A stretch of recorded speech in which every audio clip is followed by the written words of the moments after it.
Today, we are joined by Kirk Havens from the US Army Special Forces to VP of Cybersecurity at NIQ. Kirk has seen a lot and turns what he's experienced into really smart and practical advice. And that is why we love talking to Kirk so much. Welcome, Kirk. Thanks for having me. Happy to be here. Excited to get started and hopefully shed some light on some of my experiences. Yeah, I'm excited to talk to you. Okay, so let's start with the basics. Walk us through kind of your career journey as it's been so far. In terms of starting from special forces and kind of moving my way up, yeah. So I actually joined the military, prior to 9/11, straight out of high school. Went to college while I was in the military, and then a few years into that journey, had decided that I wanted to do more. Right, I wanted to experience more. I wanted to be challenged more, and that's when I had assessed for special forces, and then spent really the bulk of my career military-wise there up until 2013.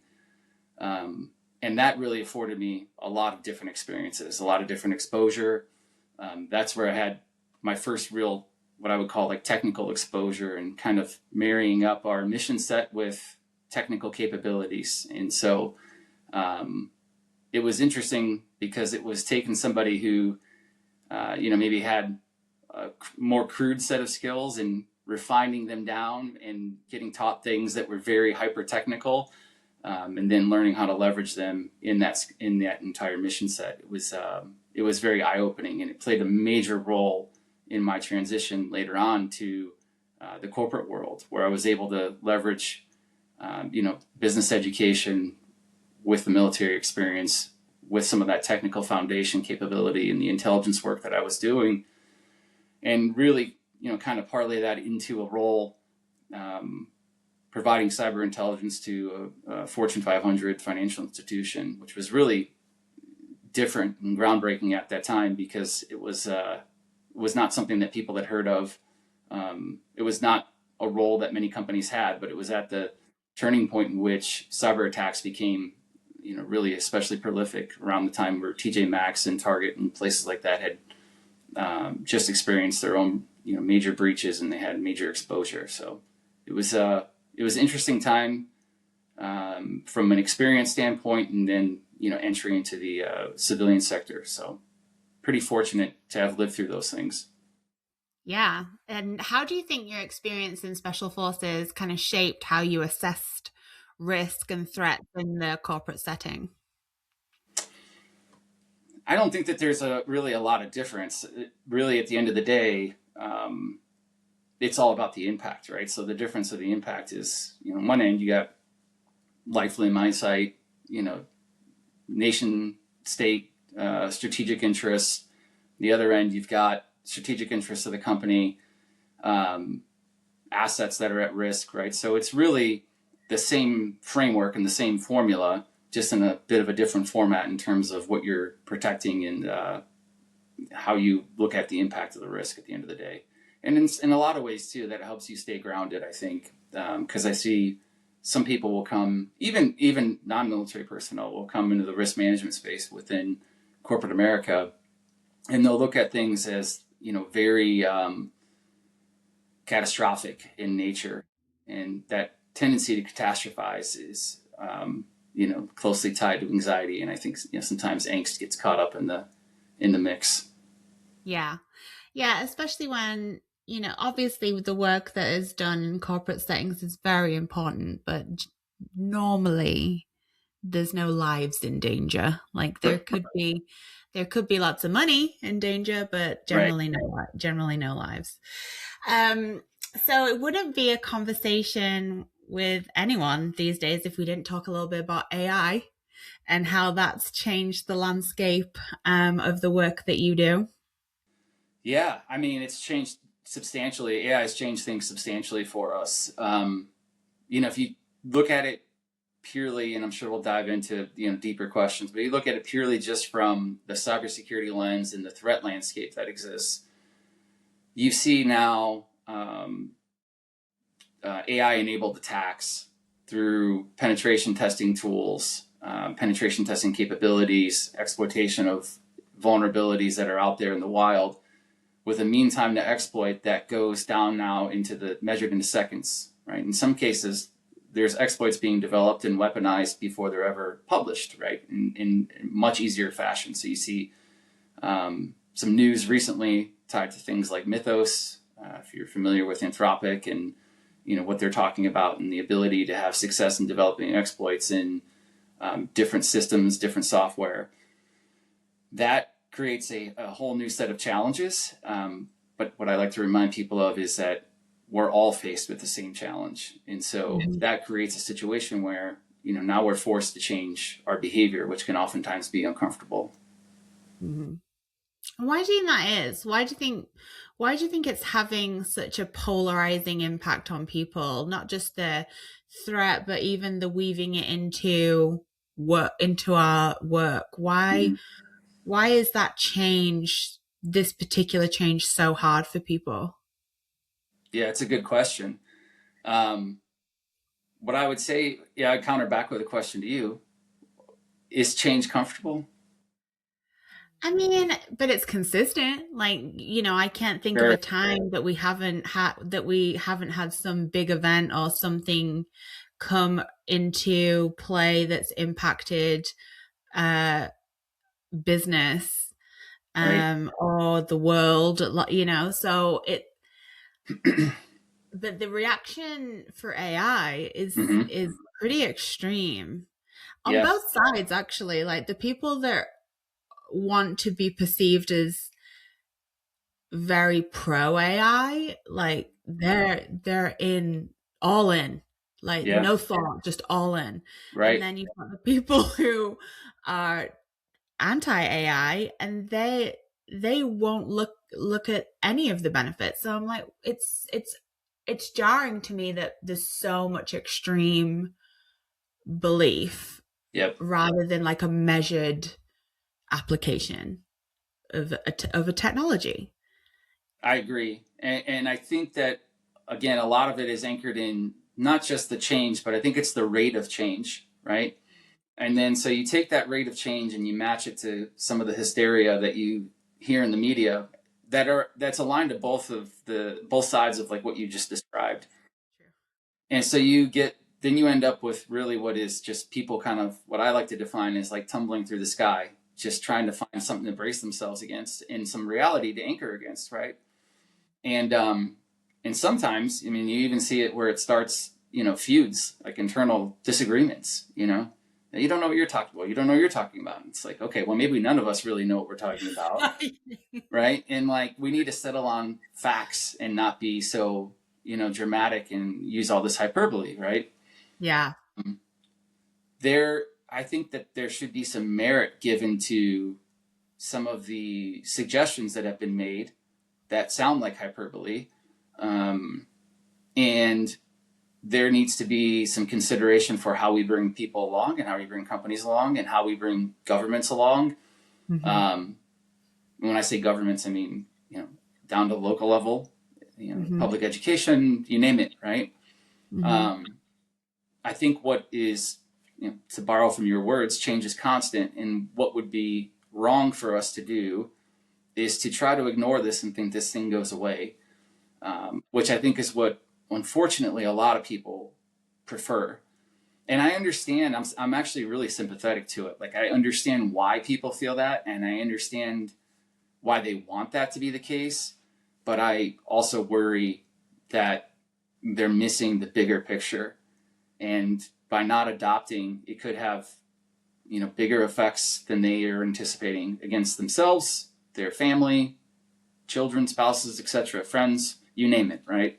Yeah. But I think, again, the uncomfortable part about all of this is that it requires a behavioral shift in how you do business and how you live your life on a day-to-day. And so the more that you become acquainted with how these things work and how to leverage them, and you build a level of comfort and your teeth are cut, and it's like, okay, now I can bring some perspective into the equation. So now I understand both sides of the equation, and perspective, I think is always a good antidote to hysteria. Yes, I would agree. There's a couple of things I just want to double click on that you said that I think are really important. One thing is the misunderstanding of what people are trying to say in conversations. And I think this is because every day there's a new catchy buzzword for something, like whether it's like an agent or whether it's a type of engineer that's you know an AI expert as of 2 weeks ago. There's all these different things. And I think what I recommend to people when you're sitting down and having a conversation about an AI implementation or an idea to have a forward deployed engineer, like what does that even mean? Like let's break down like what we're actually saying. Let's get clear on the definitions of what we're saying, so that we're all understanding each other, because everybody's got their own idea of what they think it is. And then they come to the table with that, and then there's no curiosity of the other person's understanding, and so that's where it gets a little bit tense. And then I think as well, just the enormity of it, like people are doing that to themselves. Like you don't have to have all of the answers tomorrow. That's right. You can take your time to figure out what makes sense for your business, and just rewarding the application is missing the point, because there's people that are building AI processes that take longer than if you just use the original tool. And so what's the benefit? Like, okay, you get to say you're using AI, but what was the goal? Isn't it to just like be efficient and get things done and make progress? And so I personally think there needs to be curiosity as with the passion. And then if you're not passionate about it, like I'm afraid you're going to have to lean in a little bit. Not everybody is comfortable with the idea that jobs could be impacted because you can automate something. But I think that you should only be worried, and this is the last piece, and now I got off my soapbox, but you should only be worried if you have nothing in your head of value. Like if you've learned nothing in your career, then yeah, probably you're going to get replaced. Right. But shouldn't you anyway? Like, the grift is over. Is that what you're saying? Yeah. Yeah. Kind of. It's like, okay, if you have no original thoughts or you can't draw on your perspective to give a point of view and direction or make a decision, okay, maybe your role will get impacted. Sure. Yeah, I think that it's like what you're talking about describing to me is like there's not a lot of critical thinking that goes on when you think about the application of AI in like what it means to you personally, professionally. And that would be like something that I would challenge people to think about, like I'll give you like a personal example. My own kids, teenage kids, they'll make fun of me at this point. They'll say, "Oh, did you get that from AI, Dad?" And I'll say to them, "You say that like it's a bad thing." Yeah. And then that pretty much ends the conversation, right? Because it's like, is it a bad thing? And I'm like, I don't know. Is it? I'm leveraging something that is tapping into every single available source of information on whatever topic. And I'm inferring like what the next best step might be to tackle the problem. Does that make me bad, good, imperfect? What does it make me? Right? Yeah. So you want to label me because of an insecurity, but have you critically thought through this? Yeah. Like, right? Is it humanly possible to retain that amount of data that you can pull? No, that's why we do not. Machines. Right. I'm curious, and this is a total side question. That's just one thing, but what LLM do you like to use the most? So I'm partial definitely to using ChatGPT. And that's just because most of that has to do with exposure and what I decided to like teach myself on. Um, but Claude is definitely very good. I leverage it as well. I would say that from an extensibility standpoint, Claude has to be number one. ChatGPT, close follower. Um, it depends. The application of like what you want to do also will drive like what you're using it for. But from a universal standpoint, I think Claude and ChatGPT are the top of the top of the pile. Yeah, yeah, makes sense. But that is again, that's very. I just want to be very specific because you could publish this and people will want to sharpshoot this. Like there are niche use cases for many things. But if you're asking me from a like a blanket Yeah, perspective, just for you. Yeah, yeah, what do you like using? Yeah. that's how I look at it.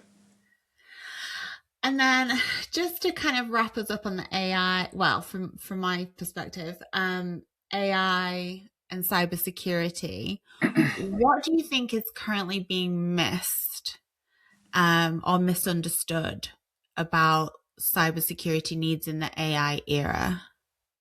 Oh boy. This is a very ambiguous question with probably a very lengthy response that I'll try to truncate. There are a few things. So the best way to think about AI in terms of cybersecurity is it can be an amplifier, both from a productivity and effectiveness standpoint, as well as from an attack perspective, right? So for in the attacker's hands.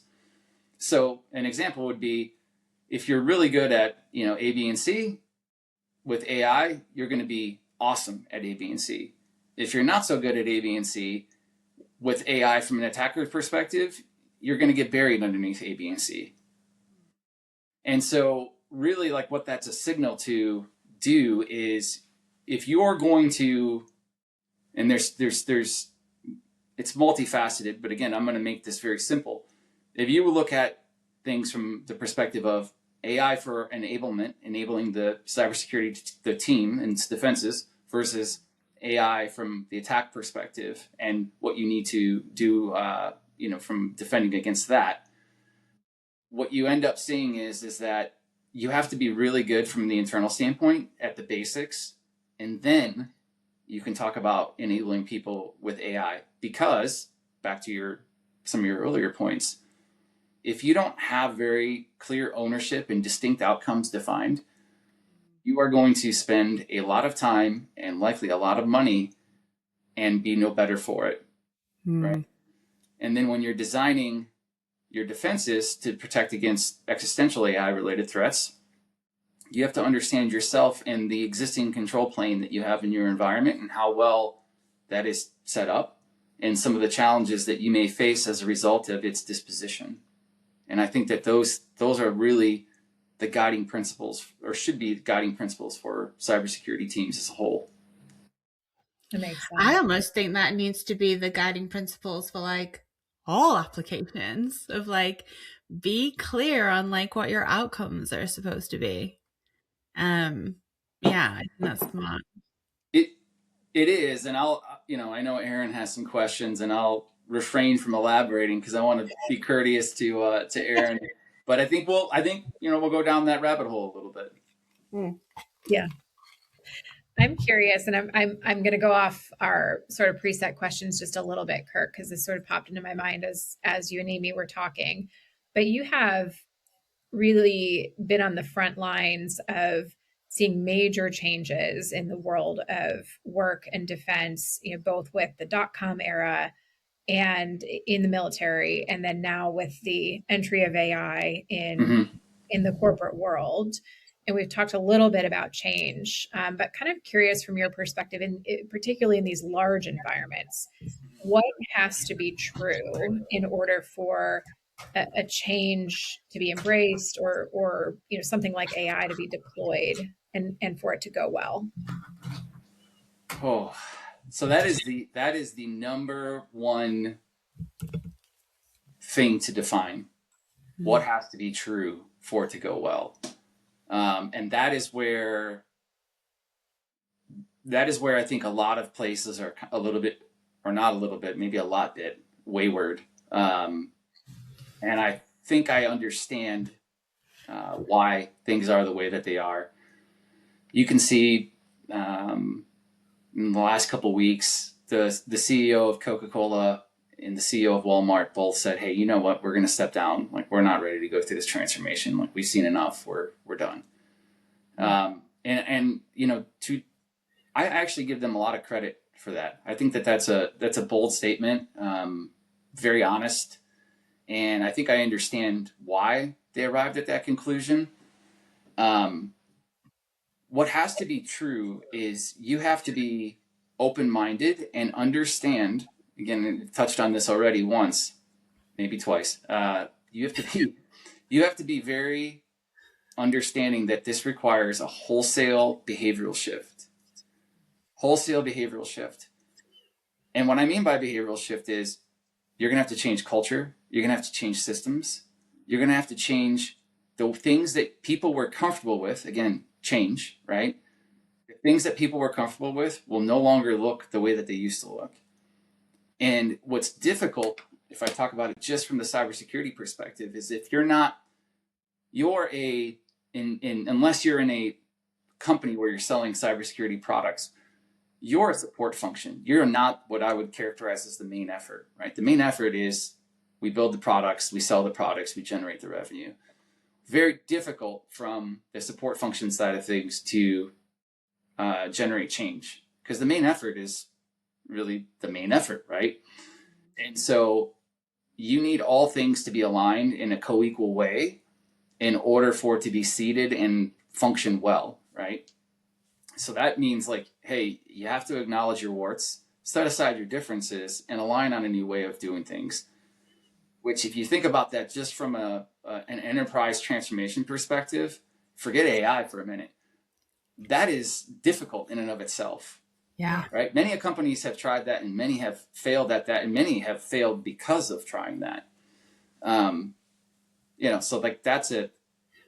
And people are starting to see that. And I can elaborate on that more. But again, I want to be, courteous to you. People are starting to see that, wait a minute, we can't just say, hey, we're going to do AI things. That's starting to become evident now. Yeah. Yeah. No, it's so interesting. Oh, go ahead, Amy. I was just going to chime in because it just made me think about something that is so obvious, but just like popped into my mind. The bigger the organization is, the almost like they're at a disadvantage. Yeah. Like if you're a big company, getting that thing to change is a huge effort. Correct. And so that is, and I love that I didn't have to say that to you, that you drew that conclusion, because that's more or less I was going down that path. And so there is, this is kind of like a thing as of late that I've had this maybe like an epiphany of where, you start to go down the implementation path, and there are a lot of considerations that have to be had. And what you realize is, like, wait a minute, there's correlation of the size of an organization and the implementation. And so there's actual like parochial knowledge that's tied to this. It's simply systems economics. And then inside of systems economics, it's complexity economics. So when you look at systems economics and complexity economics in contrast to you trying to deploy AI, what you realize is that large organizations can be added. I say can be, not are, can be at a disadvantage. But my belief is that the longer you wait to do the adoption and you let this play out, if you do it too slowly, that is when you're going to start to see negative impact. And on the flip side, if you do it too quickly without the right guardrails, you're also going to see negative impact. And that is something that a lot of organizations are grappling with right now. So you'll see some stories that'll pop up every now and again, where it's like, oh, we implemented AI and we got rid of all these people, but the AI cost us more than the people did. It's like, right. Exactly. Yeah, that's probably going to happen for a little bit. Well, what I always tell people though is like, it tends to be, these conversations tend to get emotive like very fast, but I'm more of a fan of disarming and getting back to like the core of the problem, which is, did the AI do that or did we do that? And it's like the AI wasn't wrong. It did exactly what you wanted it to do. Right. And then it's like, oh, right.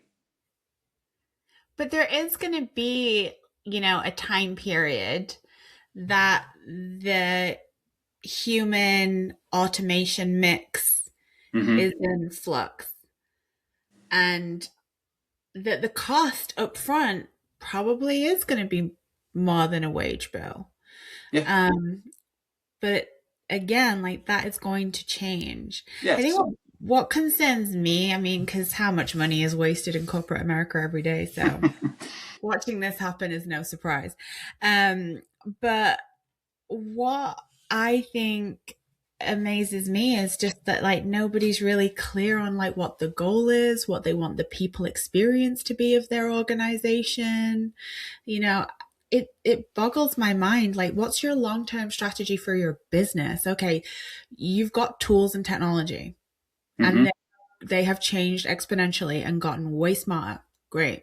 Yep. So what's your business goal though? Like, stay focused on that, and then you can work from there in terms of what makes sense from an automation perspective. But don't sit there with like your process that you've had since you started your business and then just think if you buy a tool that you're gonna 10x or 20x your output. Like, this is not, especially if it was a bad process. You just 10 times a bad process. You just get that quicker. Fail faster. There's so much conversation about what the workforce will look like, and the aspiration that at least I'm hearing is that teams will become very small, and you'll have this finite number of highly skilled, highly talented people that are then enabled with these AI tools to do what was previously maybe the job of a team of 10. Do you think that's realistic? And yes or no, maybe, and then tell us a little bit more about what you think the best case scenario is for like an integrated sort of AI or agent and human workforce. Do I think it's realistic? 1,000,000% yes. I actually think that it's the biggest risk to existing organizations, because your ability to now create something from scratch with minimal overhead, minimal debt, with minimal friction, and take market share from existing organizations that do the same thing, that is on now in everybody's hands, right? Like I'll give you an example, tacitly related.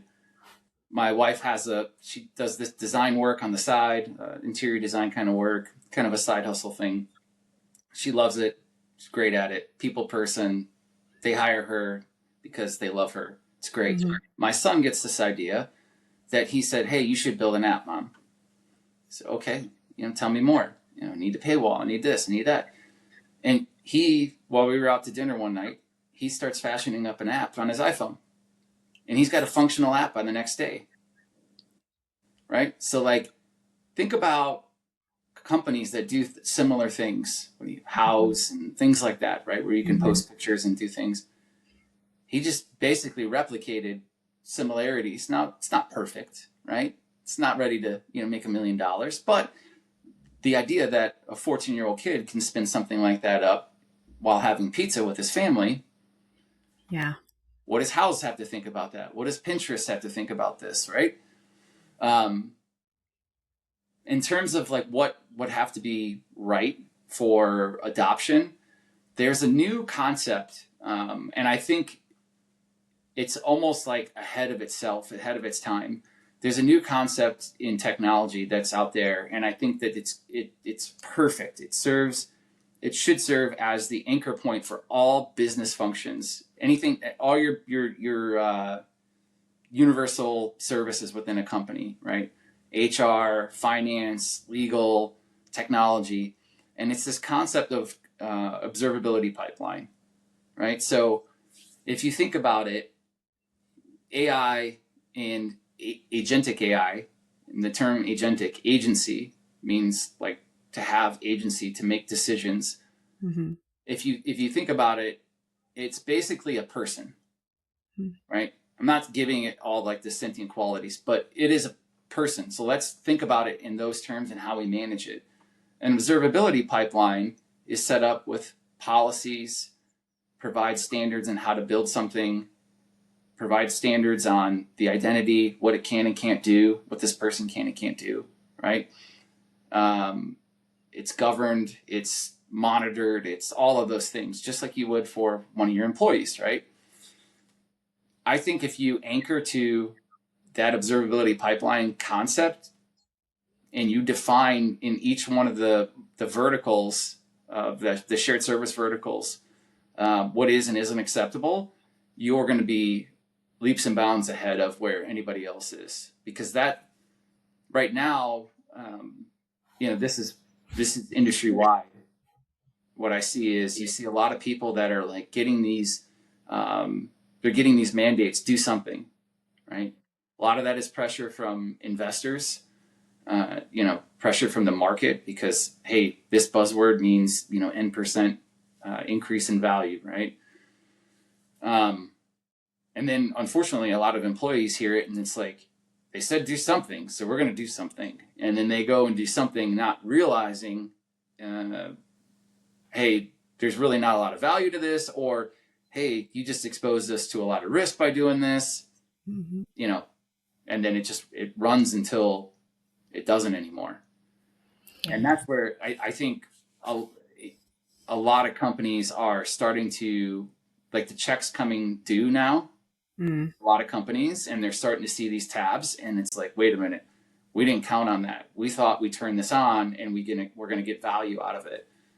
And that's just not been the case over and over again. Again, that's not AI's fault. It's the application. I wonder as well if we'll start to see a rise in people thinking about governance or even ethical application, or not that ethical in terms of like the big picture of wiping out jobs, but ethical in terms of being transparent when it is AI that's generated the work, or being mindful of where a human interacts with your product and what the best solution for potential challenges might be, and where risk could heighten.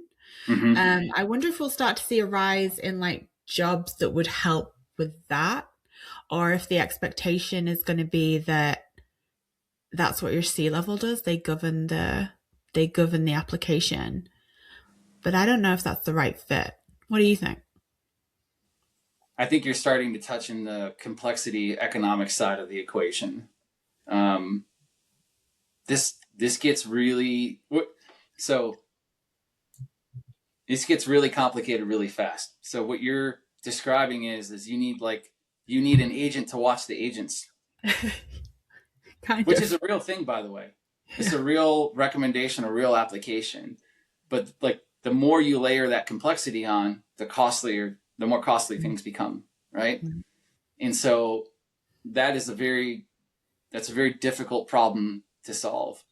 From an ethical use standpoint, that is where there's ethical use by the user within the constraints of a model, and then there's ethical model, and is the model itself ethical, right? So certainly you've seen some of these things that have gone around where it's like, well, I'm going to ask 4 different models, 4 different questions, and you're going to get 4 different results. Or you might get 2 or 3 that are similar and one is just radically different, right? So what is the source of truth? But these are questions like that, those are regulatory oversight questions that need to be asked at a much higher level. Yeah. When do you think that will happen? When? Yeah. How quick do you think they'll get to us? But like, is everybody just kind of sat watching, waiting to see what could go wrong? Like, what? It's weird because I think from the governing and regulatory oversight, like, through government sense of things, I think what we're likely to see is glacial change. Mm. But the reality is, like, internally, you know, Department of Defense, they're, you know, intelligence community, they want to leverage this stuff and are leveraging this stuff as fast as humanly possible.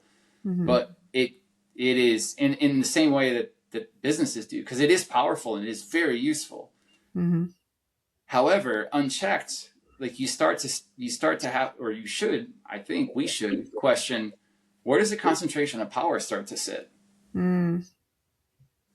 And now it's concentrated truly within these companies that are the frontier models. And it's like, hey, who's really driving what happens next here? Like, who are the real power brokers? And then who's watching them and who's watching what goes on there?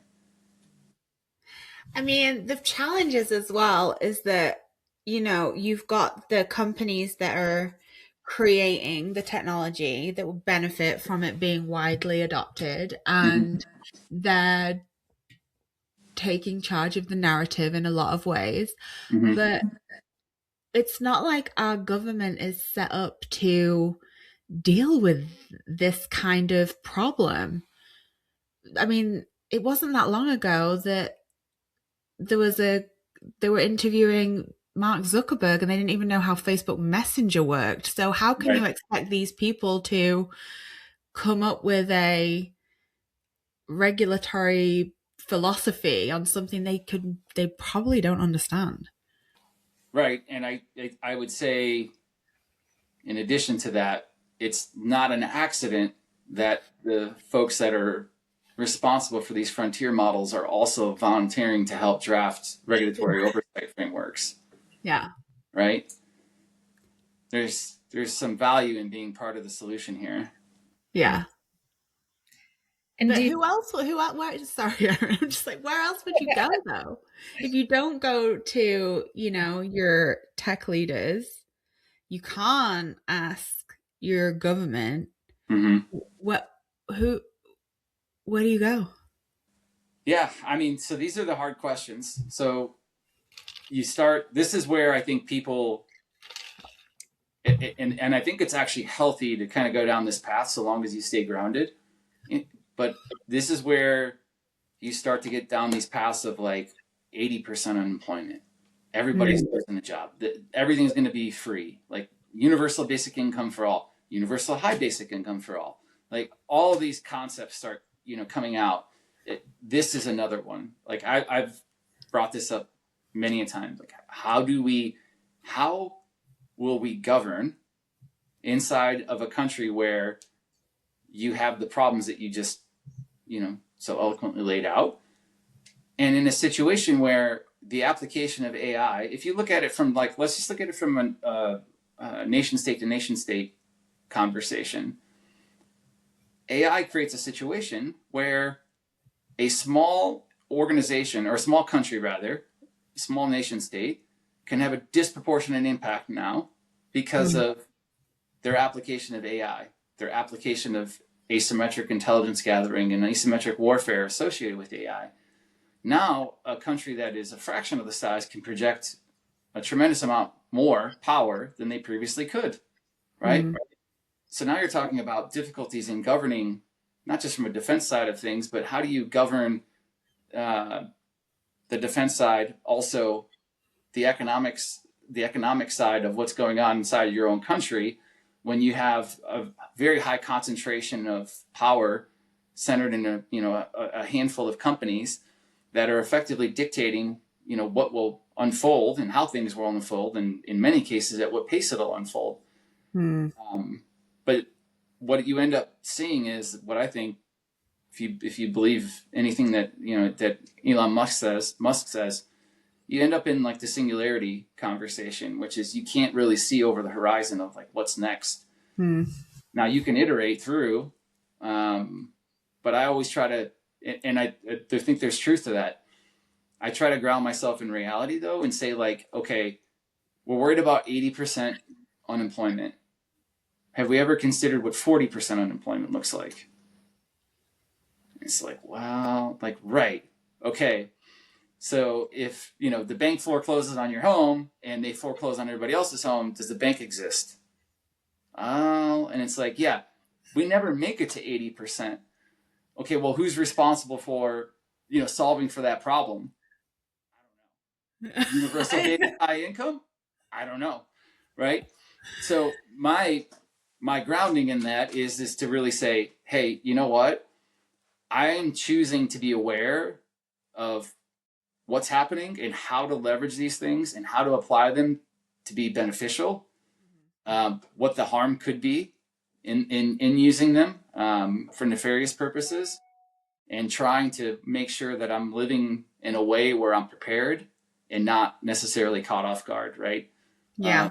So I'm embracing the change, but I'm also aware of the ups, the downs, and whatnot associated with it.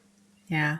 More change is on the horizon. Yeah. Totally. I think that's, if there's one really key takeaway, I know we're going to transition into some takeaways in a moment here, but that feels like it to me. I was reading an article that SHRM put out yesterday that talked about the disparity by company size with respect to AI strategy and AI deployments. And, no surprise, right? Like the ones who are doing it are the big companies, and then the small segment of small companies who are tech startups.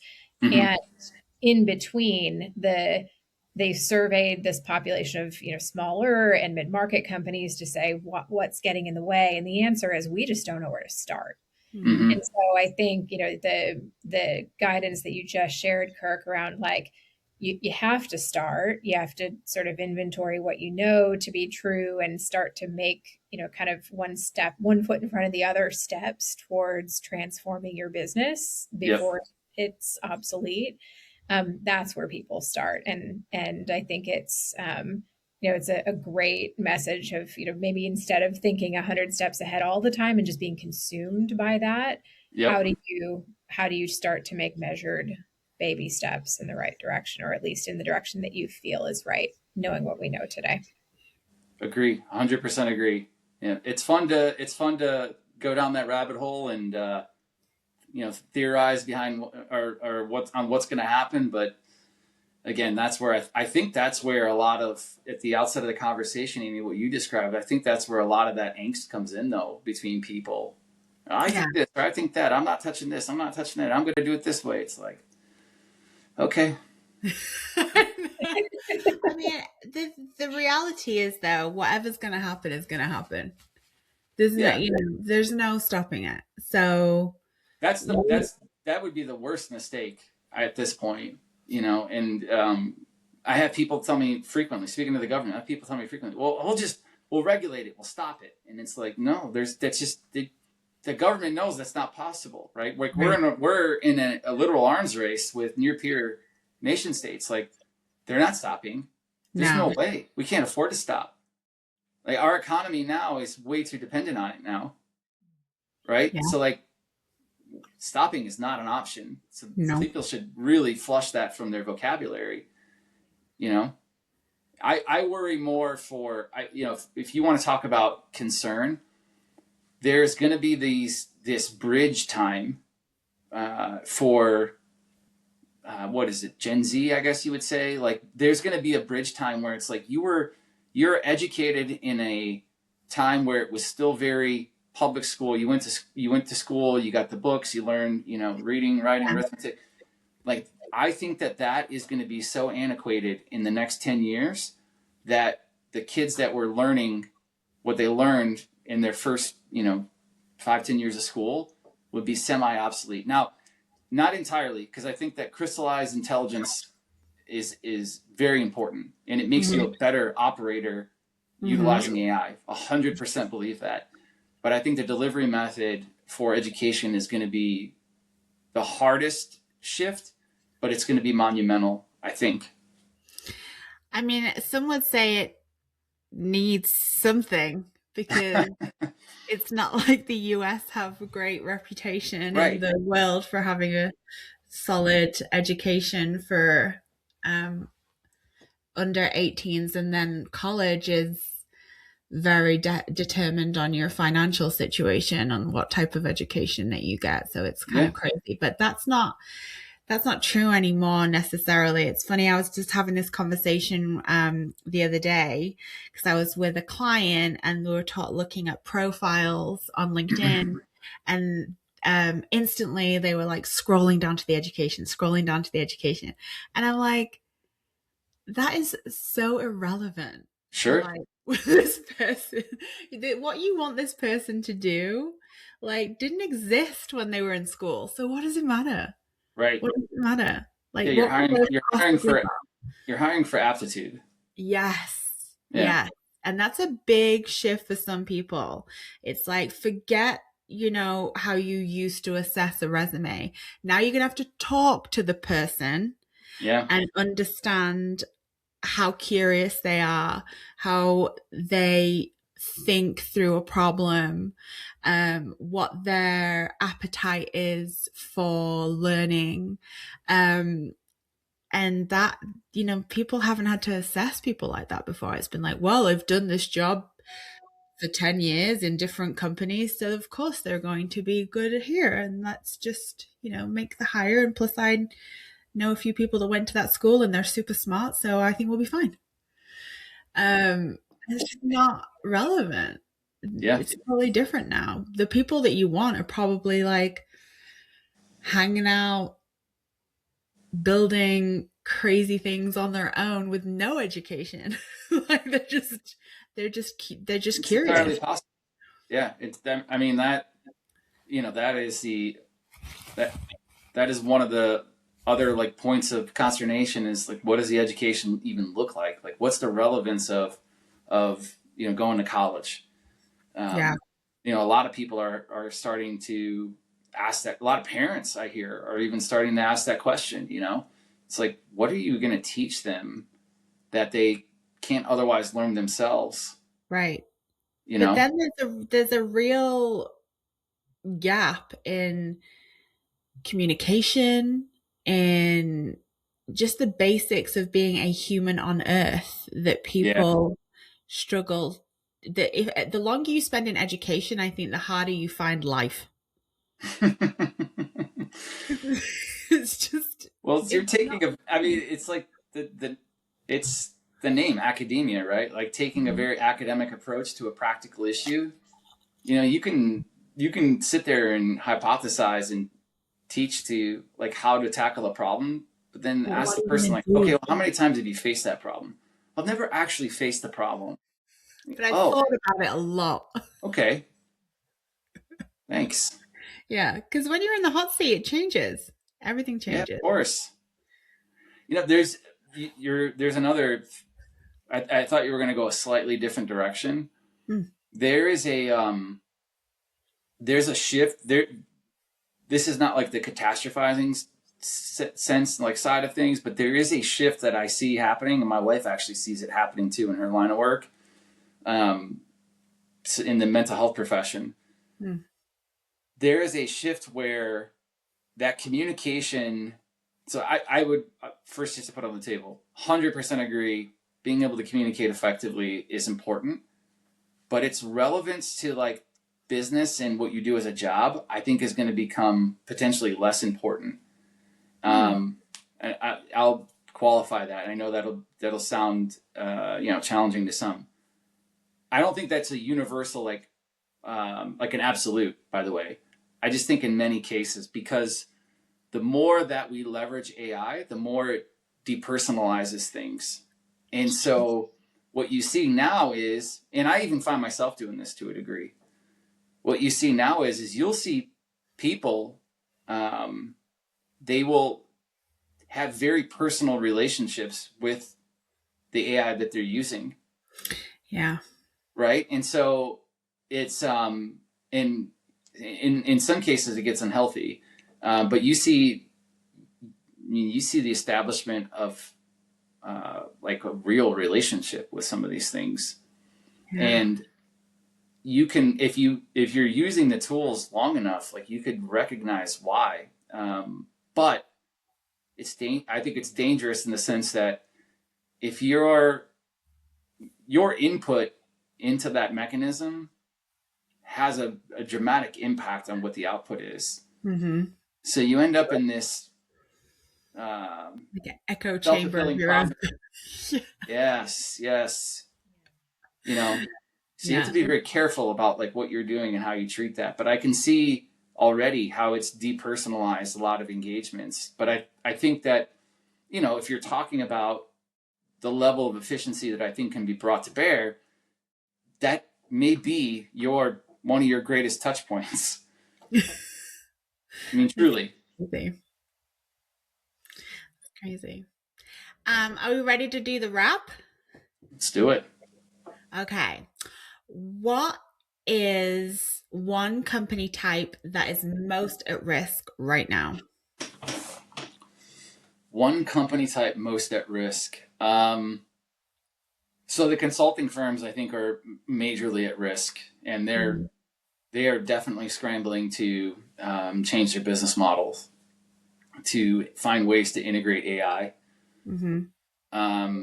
You hear a lot about SaaS companies, and there's some back and forth. I'll tell you that there is truth, a lot of truth to the SaaS companies being at risk. Excuse me. To give the description earlier about what my son had done, that in and of itself is an example of that, right? Mm-hmm. If you like, there's a fun website that's out there. It's called Death by Claude. You can enter the domain that you're interested in the company, and it'll give you some rather hilarious information about said company and whether or not it's at risk. It's definitely directionally correct. It's a bit satirical, but it's accurate. So yeah, the SaaS companies that were providing seat level licensing services, those companies are very, very, very much at risk. And then I would say the other companies at risk are the ones that are highly complex and diffuse, are going to be at risk of market share erosion. So I don't look at it as like, hey, you're going to come and be unseated by somebody that designs a thing that displaces you entirely. I think it's more likely, hey, somebody's going to displace 10% of what you do. Are you ready to lose 10%? Yeah, no. And that kind of leads me to the next question. What do you think one economic shift is taking place that leaders are underestimating? An economic shift in terms of AI? Mm-hmm. I think that I don't know if this will answer your question directly. The biggest underestimation, I think, at this point is the lack of financial controls within the deployment of these solutions and the impact that will have on them economically, on the companies economically over the next, we'll call it next year. Because I think we're in very early innings of companies that have adopted, right? So you can have like your JP Morgans, I forget how many, it was a 9-figure sum of money that they invested into AI. And, there's AI we built it into our products, and then that carries its own problems. Then there's AI that we're providing to employees, right? Mm-hmm. But without the proper financial controls, this has the potential to be, catastrophic for some organizations. But whereas for a company like JP Morgan that's printing money, probably less impactful, right? Maybe a rounding error for them. But the unchecked rollouts and deployments of these solutions, and then if we talk about in terms of economics, what I think will be required in terms of reeling that back in. Look, you only have so many OpEx levers to pull. Like, you can either make more money, you can reduce OpEx. Like, those are kind of your choices, right? Yeah. And then the downstream impact is like, okay, well, what does that do to these existing AI companies and so forth, right? Yeah, makes sense. And then what is one move that you recommend people make to be more secure with their AI strategy? Personal or company wide? Either. I'm gonna take the company approach here. Before you roll out AI in your organization, have a very defined plan as to what you want to accomplish. That observability pipeline is key. If you work down that theory, that methodology, your application of AI is not going to just be more secure. It's also going to be financially more responsible. Mm-hmm. The biggest flaw that I see time and time again, and you hear about this all over Twitter, this company had this agent do this thing. The biggest flaw I see is everybody's very quick to roll these things out, absent any of that observability piece. They don't even understand what that agent, right, this virtual human, like I described earlier, is doing inside of their own environment. Mm. That's the biggest issue that I see. Yeah, makes sense. Last question, totally off topic. How long were you in the military? Almost 14 years. Wow. Yeah. How was the training? Were you pretty fit before you went in? Is this going to be recorded, or are we going to? Yeah, of course. We're going to include this. Was it pretty strenuous? Of course, yes, as you would expect. Walls with no footholds. I mean, I've definitely done that. Yes. Shimmying through the nets. Of course, yeah. Before, so it was something I was always interested in. Because you're patriotic, or because you just thought it was an interesting. I think a little of both. Like I just had a level of respect for people in the military. I was fascinated with military things. I don't really know, like, I can't point to like one thing and say, hey, that was it, right? That was the moment. That was the moment. Yeah, it wasn't really like that. But there's a lot of misnomers too. There's a lot of things that people, they have these perspectives, and like I don't fault anybody, because in the US especially, the US is so big and broad that it's extremely uncommon to live near a military installation. Like unless you live near a military installation, it's you can ask everywhere in England. You can't like turn a corner without bumping into a barracks. Right, exactly. So it's very different, right? So you see, and you're kind of familiar with these things, So people will ask like really funny things like, hey, did you live in a tent? I'm like, well, not usually. I mean, house, family, the dinner table, But like, I understand why they ask these questions, because like they don't know, right? Yeah. And it's like, no, I lived a fairly. People will be like, "Are you crazy?" I lived a fairly normal life, outside of in the military. what my job was, Yeah. My day-to-day life was, I went to work, did my job, I came home. Like, unless I was training or deployed, like that was my life. But yeah, I mean, the training is like anything else in the military. I tell people it's what you make of it. And so, I chose a really difficult path. A lot of people before me had made it. A lot of people after me have made it. It's not impossible. I don't let that define me, who I am. That was an identity at a point in time. Something that I'm very, very grateful for. The experience is really unmatched. I think sometimes to myself, like, I'd go back today if I could. I definitely miss that side of things. But yeah, all in all, yes, strenuous, difficult, everything that you can imagine, every emotion that you can experience, definitely felt, for sure. Wow. Appreciate that you did that for your country, because if people didn't, I don't know where we would be. I appreciate the thoughts and the sentiment.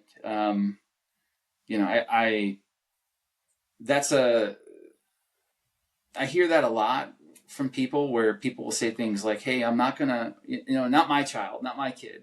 And, I say, well, if not them, then who? Like, who's going to do it? Like, that's the question I think people need to ask themselves. It's not for, and by no means am I saying it's not for everybody either, right? But there's, this will sound like I'm talking out both sides of my mouth. It's not for everybody, but I don't I don't really know anybody that is like purpose built to go do what I did. Like you have a desire and a passion, but you're trained to that It's level. the relentless work that goes along with being in the military. Yes. Like there's no like one size fits all. No. And you'll hear a lot of stories from folks in special operations community and, talk about the selection process. I was an instructor for a handful of years. You'll talk about the selection process and you'll look at people, and it would be really easy to look at guys that are just look like physical specimens. And there are a lot of guys that end up, becoming that, but you would look at those guys in the assessment selection process and say, oh yeah, that'd be the person that's going to make it. Almost never. And what you really realize is that the whole thing, where there's a ton of physical strenuous tests, the whole thing is really a mental evaluation.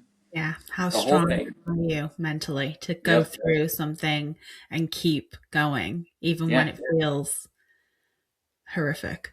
Well, and how you're navigating like some very complex challenges that are put in front of you. And you're constantly being evaluated psychologically, constantly.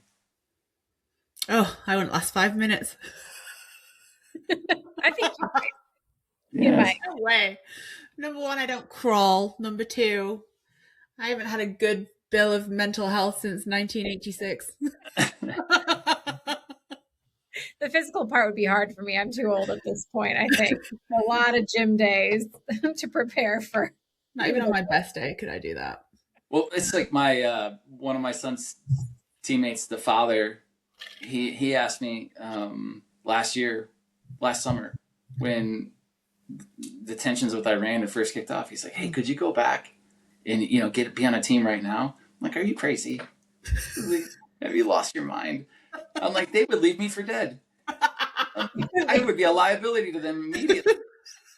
Like, he was shocked. He's like, but you look really fit. I'm like, it's different. It's at a level that you can't really appreciate unless you've been there.